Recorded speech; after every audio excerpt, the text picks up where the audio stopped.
5월 15일 금요일입니다. 한국 시간으로. 미국 시간은 5월 14일 목요일이고요. 서부 시간으로 5시 31분 테슬라 뉴스부터 시작하겠습니다. 그 전에 5월 15일은 스승의 날입니다. 선생님들 정말 감사드립니다. 지금의 저희가 있기까지 저희들을 가르쳐 주셨던 옛 스승부터 지금도 교직의 일선 현장에서 가르치느라 고생하시는 분들 다시 한번 스승의 은혜에 감사드립니다. 테슬라 뉴스부터 바로 시작하도록 하겠습니다. 오늘 테슬라 상당히 아쉬웠습니다. 보시다시피 프리장 좋았고요. 어제 오버나이트 시장부터 좋았고 시작하자마자 차익 매도 물량이 나왔지만 다시 좀 끌어올렸는데 장 중간부터 시작해서 속절없이 무너져 내렸습니다. 이유가 무엇이었을까요? 정밀 분석했습니다. 요 분석 때문에 조금 늦어졌습니다. 시작할 때만 해도 좋았던 분위기가 왜 밀렸을까요? 오후 들어서 슬금슬금 밀리더니 급기야 약보합으로 마감한 이유는 무엇이었을까요? 자, 뉴스를 따라서 차근차근 짚어가도록 하겠습니다. 자, 일단 어저께까지 테슬라가 올라갔던 이유가 뭐죠? 일론 머스크의 중국 방문. 일론 머스크의 중국 방문이 갖는 의미가 무엇이냐라고 묻는다면 젠슨왕을 알라스카까지 가서 태워가지고 갔기 때문에 엔비디아가 날아올랐던 것을 보면 알 수가 있죠. 더불어서 비행기에서 내리면서 그쵸, 넘버 2의 모습을 그대로 보여줬죠. 트럼프와 그 아들을. 다음에 바로 일론 머스크 혼자서 더불어 360도 회전 모두가 경직되고 막 좀 근데 일론 머스크 혼자서 빙빙빙빙빙 돌면서 아마 아들에게 보여주려고 한 것 같은데 그쵸.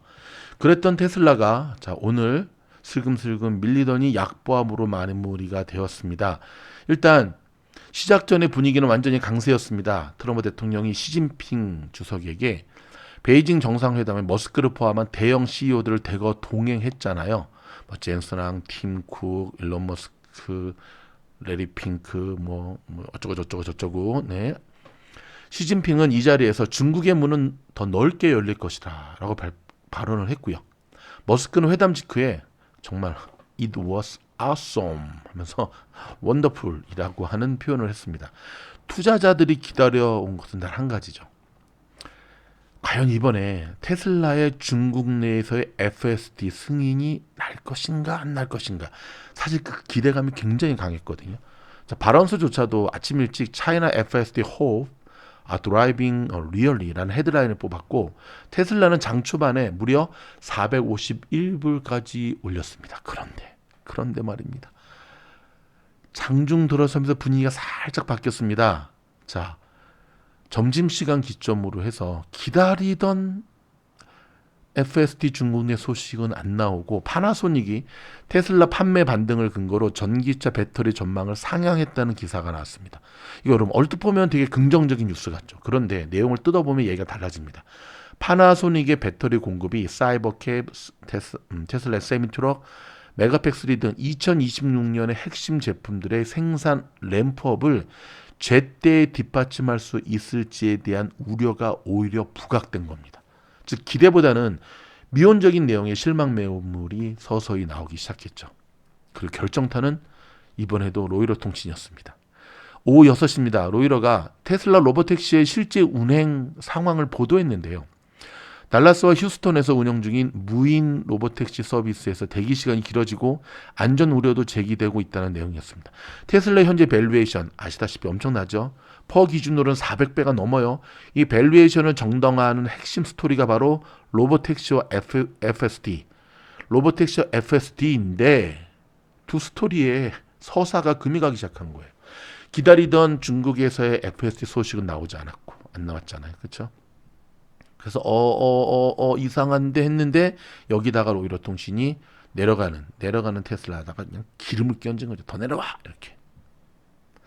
자, 오늘 테슬라의 흐름을 한 문장으로 요약하면 이렇습니다. By the rumor, sell the news. 아침엔 중국의 FSD 승인 기대감을 올랐고 장중에는 배터리 공급 우려가 나와서 오후엔 로보택시 현실 문제가 찬물을 끼얹으면서 전형적인 용두사미의 모습으로 끝났습니다. 기대가 컸지만 실체가 따라오지 못한 하루였습니다. 여러분, 주식 투자를 할 때 우리가 항상 기억해야 될 게 뭐죠?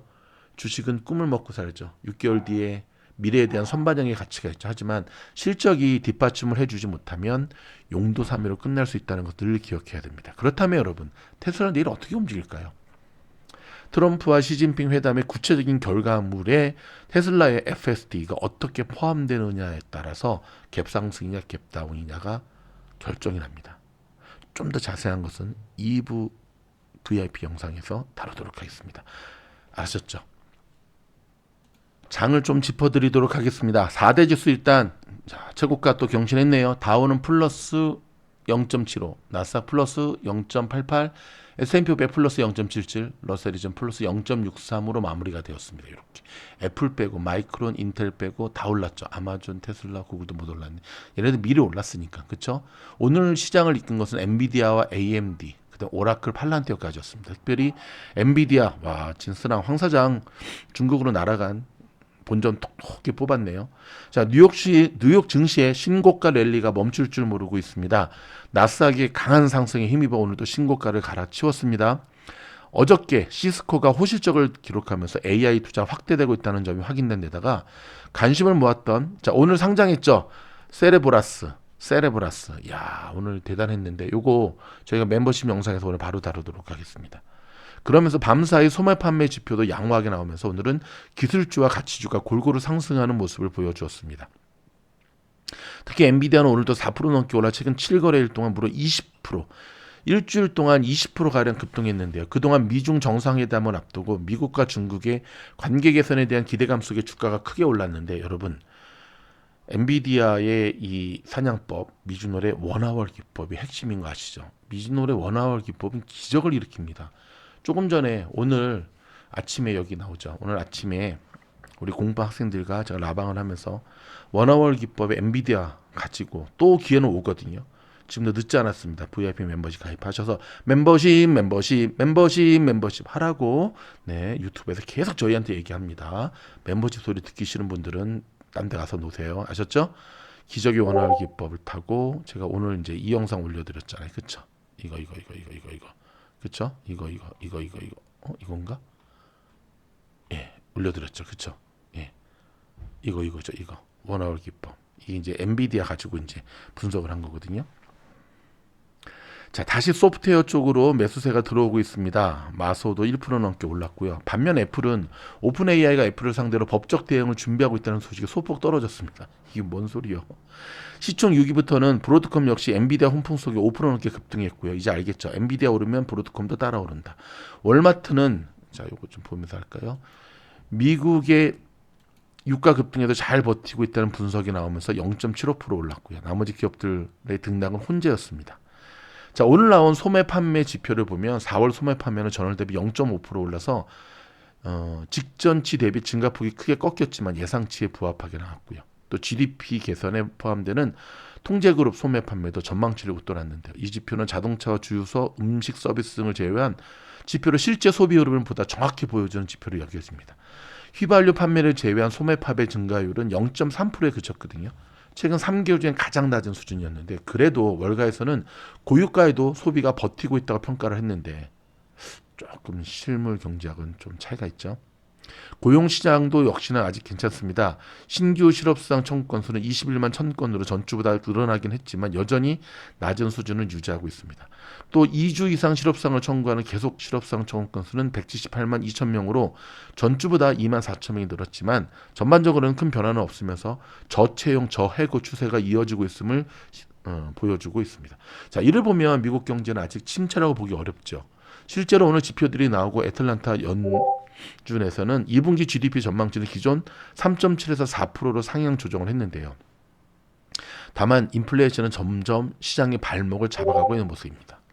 미국의 4월 수입 물가 상승률이 4년 만에 가장 높은 수준을 기록해서 물가 부담이 점점 커지고 있다는 것으로 나타났는데, 이번에 발표치는 1.9% 시장 전망치를 2배 가까이 웃돌고 있죠. 직전 달보다도 1% 높아졌습니다. 역시나 에너지 가격이 전체 수입 물가를 끌어올렸는데요.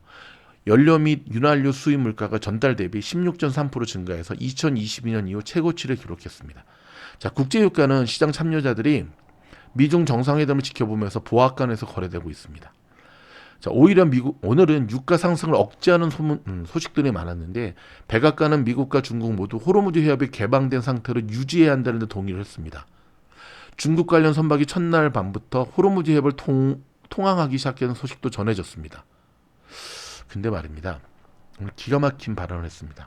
사실 이번 발언은 뭐 내일 나와봐야 알겠지만 전적으로 지금 미국이 또 밀리고 있는 모양새거든요.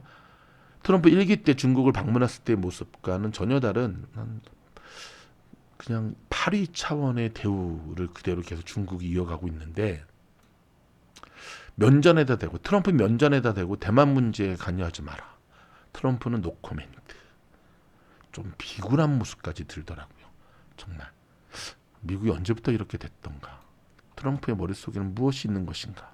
그렇죠? 좀 그런 것들이 여전히 지금 안개 속에 있는데 일단 중국이 한술 더 떴죠. 이란 원유 계속 살 거다. 트럼프는 아무 말도 못하네. 돈 먹었나? 돈 받고 아무 말도 안 하나? 다음 뉴스 넘어갑니다. 엔소로픽의 최신 인공지능 AI 클로드 미토스가 애플의 첨단 보안 기술을 우회하는 방법을 찾아냈습니다. 애플이 OS 보안에 막대한 노력을 쏟아부은 가운데 AI가 최첨단 보안 체계마저 시험대에 올려놓고 있습니다. 자, 월스트리트저널의 보도입니다. 캘리포니아 팔로알토 한 보안 연구회사 칼리프 소속 연구위원들이 미토스를 활용해서 맥의 메모리를 손상시키고 원래 접근이 불가능한 장치에 접근할 수 있다고 보도를 했는데 이른바 권한 상승 기법으로 다른 공격과 연결될 경우 해커가 컴퓨터를 장악하는 데 사용될 수가 있습니다. 자, 애플이 여러분 지난해 9월 하드웨어와 OS 역량을 결합해 보안 기능을 크게 끌어올린 메모리 우결성 강화 MIE 시스템을 발표했거든요. 당시 애플은 5년에 걸친 전례 없는 설계 및 엔지니어링 노력의 집합체라고 발표했는데 칼리프에 따르면 미토스를 활용해 두 개의 맥 OS 버그를 악용하는 코드를 만들어내는 데는 불과 5일이 걸렸다고 합니다. 다만 이 공격은 미토스 단독으로 수행한 것은 아니고요. 어찌됐든 최근 몇 달 사이 엔소로픽과 오픈 AI 최신 모델들이 버그 탐지 능력은 크게 향상이 됐는데 이에 사이버 보안 전문가들은 전례 없는 수준의 보안 취약점 발견이 급증하는 버그마겟돈을 경고하고 나섰습니다. 취약점을 패치해야 하는 기술 인력에 큰 부담이 될 뿐 아니라 사이버 보안 리스크도 급증하고 있는데요. 자, 올해 초 엔소로픽의 AI는 2주 동안 파이어폭스 브라우저에서 100개 이상의 고위험 취약점을 발견했습니다. 이는 통상 전 세계가 2달 동안 발견하는 양에 해당이 된다고 합니다. 자, 그리고 또 주목해야 될 소식이 있습니다. 트럼프 행정부의 초강경 이민 정책 집행자들이 잇따라 사퇴하고 나섰습니다. 팽당하는 분위기인데요. 초강경 반이민 정책을 집행해온 고위 당국자들 최근 몇 달 사이에 잇따라 사퇴하고 있습니다. 트럼프가 그만두라고 한 거죠. 마이클 뱅크스 국경 순찰대 대장은 팍스뉴스와 인터뷰에서 떠날 때가 됐다. 나는 그 국경 순찰대를 제 항로에 올려놓았다고 생각한다 하고 사임을 발표했습니다. 지난해 1월 자, 국경 순찰대를 이끌어온 뱅크스 대장의 지휘하에 국경 지역에서 불법 이민자의 유입을 차단하는 본연의 임무를 넘어 국경에서 먼 곳까지 활동 범위를 높여 공격적으로 불법 체류자 단속에 나섰죠. 근데 지금 조금 흐지부지하고 있는 거 기억나시죠? 이에 앞서서 불법 이민자 단속 주무부처인 국토안보부를 이끌었던 크리스티 놈 전 장관이 지난 3월 사실상의 경질 형식으로 물러났죠. 미네소타주에서의 불법 체류자 단속 작전에 사망한 사건이 발생하면서 더불어 이민자 대규모 추방 정책 집행에 앞장섰던 온토드 라이언스 아이스 국장 직무대행이 이달 말 사직하기로 했습니다. 트럼프 대통령의 강경한 반이민 정책은 그의 2024년 대선 승리의 중요한 원동력이었고 집권 이익의 첫 해인 작년까지만 해도 불법 이민자 유입 급감이라는 성과와 함께 어느 정도 국민적 평가를 받았습니다. 그러나 올해 들어서 미네소타에서 불법 이민 단속에 반대하는 주민 2명이 단속위원들의 총격에 사망한 사건 등을 계기로 성과 위주의 공격적 단속에 반대하는 목소리가 커졌고요. 그 와중에 반이민 정책을 상징하던 고위 당국자들이 잇따라 물러나고 있는 형국입니다. 보여주기였죠, 사실은. 그렇죠? LA와 오렌지 카운티 20, 30대 주택 소유율이 전국 주요 대도시 가운데 꼴등했습니다. 안 산다는 거죠. 여러분 젊은이들 요즘 집 안 삽니다. 집을 왜 사요? 그 집 살 돈으로 투자를 해야지. 라고 하는 게 요즘 그쵸? 요즘 미국 젊은이들의 지금 현 주소입니다, 여러분. 잘 기억하셔야 됩니다. 최종 결과물은 내일 마무리가 돼야지 알 수 있겠지만 일단 지금 트럼프 이번 방중의 모습은 좀 실패에 가깝습니다. 아마 끝나면 시장이 좀 빠지지 않을까 싶은데요. 악수하는 법에 대해 BBC에서 분석을 했는데 그쵸? 지금 쭉 저희 생태계 방에서 이렇게 제가 쭉 올렸던 글이거든요. 심지어 오늘 트럼프가 어떤 행동을 했는지 아세요? 여러분 트럼프는 절대 술을 안 먹는 거 아시죠? 트럼프 친형이 43세 알코올 중독으로 사망한 뒤에 술을 절대 마시지 않았거든요.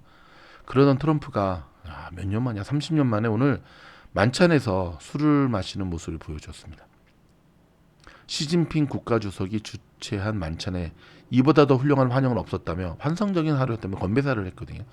트럼프 대통령이 이번 미중회담 매우 긍정적인 대화였다. 그러니까 트럼프는 계속 긍정적으로 너무 좋았다. 중국 원더풀이다. 최고다. 그런데 시진핑은